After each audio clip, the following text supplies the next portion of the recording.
Hello, I'm Mike Hruby, President of New Jobs for Massachusetts, and we're here today with Katy Tynan, an expert in the future of work.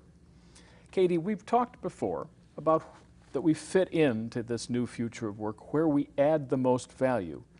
But how does an individual like you or me or anyone figure out where they do add the most value? Well, that's a great question too, and it's really about building a relationship and understanding how organizations make decisions. So when you think about how a business solves a problem, one of the things they look at is how much that problem costs them. So if you're really looking as an individual into how you can find the most valuable work you can do, you need to look at yourself, your skills and capabilities, and then you need to match them with organizations that have these problems that are costing them money. So the way you find your best value is by matching something you can do with a problem that costs a company money. And it's not about dollars per hour. That's not how businesses think about solving problems. They think about how much that problem costs them and how to find a solution. So that's where you can add the most value. That's interesting. But are there obstacles to just going around and looking for problems to solve?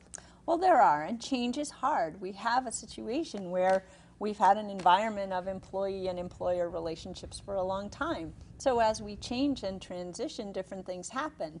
And one of the things that moves slowly is our education system. So we have an education system that still operates on a farming schedule. We have the summer off. Are we baling hay? Why do we have that? And our education system also teaches kids how to be employees. We're not yet at the point where we're teaching about skills-based problem solving. So that can be an obstacle. The other thing that we find sometimes as an obstacle is regulation. Our laws also move slowly.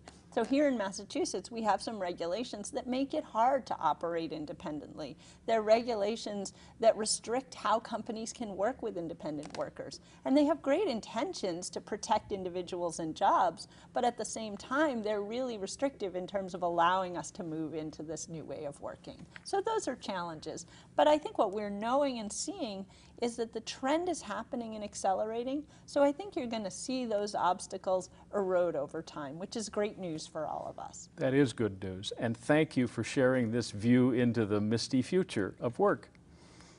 Thank you very much.